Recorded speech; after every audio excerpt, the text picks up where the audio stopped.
Hi all for the kids, welcome back. Today we are on part 6 of our Geronimo Stilton, book number 2, The Curse of the Cheese Pyramid.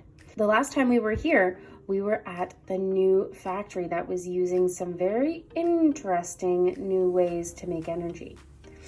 Well, I hope you guys are ready and excited for this one. I'm excited to see what Geronimo comes up with next. The Eye of Ra. My ears perked up. Cheops was one of the great pharaohs of Egypt. The pyramid that Cheops was buried inside was the biggest one ever built. Now I was getting really excited, mostly because I was going to learn more about an amazing pyramid, but also because a breeze had started blowing. The professor and I were able to take off our clothespins. I rubbed my nose, then continued scribbling in my notebook. I'm really an Egyptologist, the professor explained. That means I am an expert in Egyptian culture. Anyways, one day I was inside the Cheops pyramid studying hieroglyphics when I got my idea. The ancient writing showed pictures of lots of camels and a sun. It was the Eye of Ra. I started thinking about camels and the sun. An idea started buzzing in my head. Maybe the two could work together to make energy. The professor showed me an old piece of paper covered with painted symbols. There were flowers, boats, crocodiles, owls, even cats. These are hieroglyphics, he said. Then he scratched his fur. Say, I have an idea.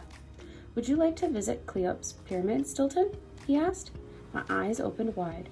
Would a mouse like a cheesecake on his birthday? I sure would, I squeaked. The secret of the pyramids. We mounted 2 camels standing outside the lab and galloped off. The sun was setting over the desert sand, painting the dunes pink. I pulled out my camera. Somehow I managed to take a few great shots without falling off the camel. Click, click, click. Oh, what a day. After a wild ride, we finally spotted Cheops' pyramid. The professor jumped off his camel and parked it like a pro. I slid off mine and crumpled to the ground. My snout was green from the crazy ride. Holy cheese, I murmured. My camel gave me a look that said, "You are one sorry mouse, Stilton." I wasn't sure why we had stopped, but I quickly found out. It seemed the professor had a little history lesson in store for me. He began to recite the pyramids were funerary monuments dedicated to the pharaohs, like Cheops, Siphon, and Mykonos. Pyramids have a square base. Inside, there are 1 or more burial chambers connected by secret corridors and passages.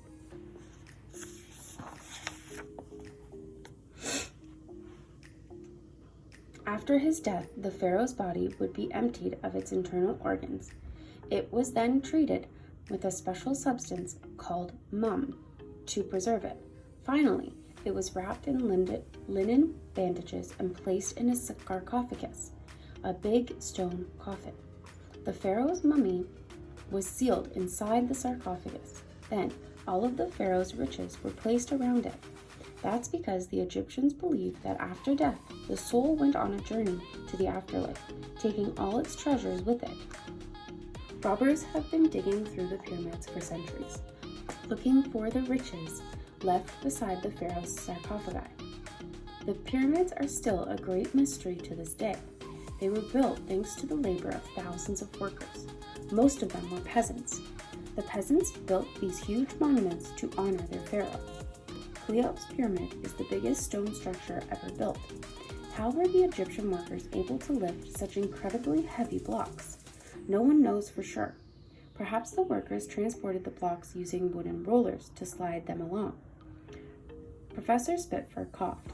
Then he added in a low voice, "According to some theories, the Egyptians lifted the blocks by the use of telepathy, or the power of thought.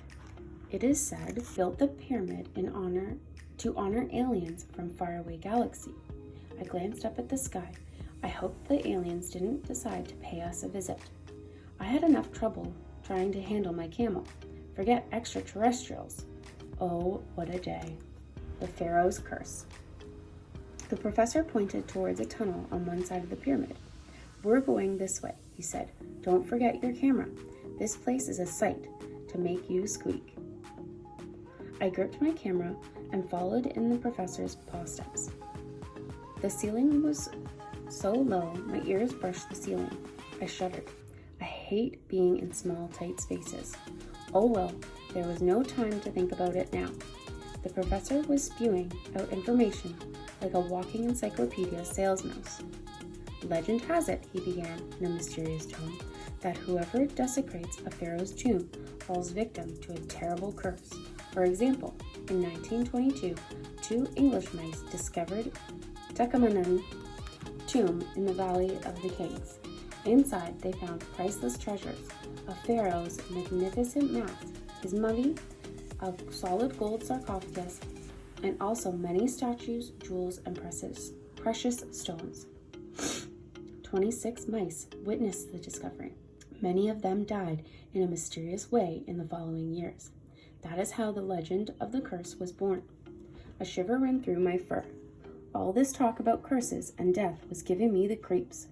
I started taking pictures, even though my paws were shaking. Meanwhile, the professor let out a low chuckle.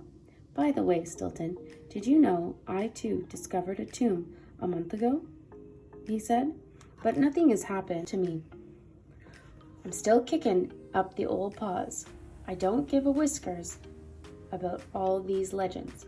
It's just total nonsense." At that precise moment, something horrible happened.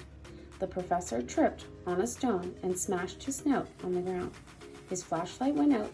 The room was totally dark. A dreadful silence followed.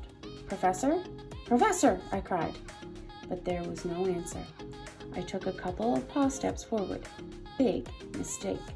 I tripped and hit the ground with a thud. I looked around. It was dark, pitch black dark. I couldn't even see my own whiskers next to my nose. How would I be able to find the exit? Holy cheese! I was hopelessly lost.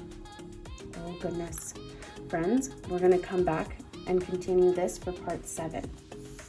I hope that Geronimo is okay and can find his way home. Well, friends, I hope you guys enjoyed that part 6 of this book. Come back for part 7 next week.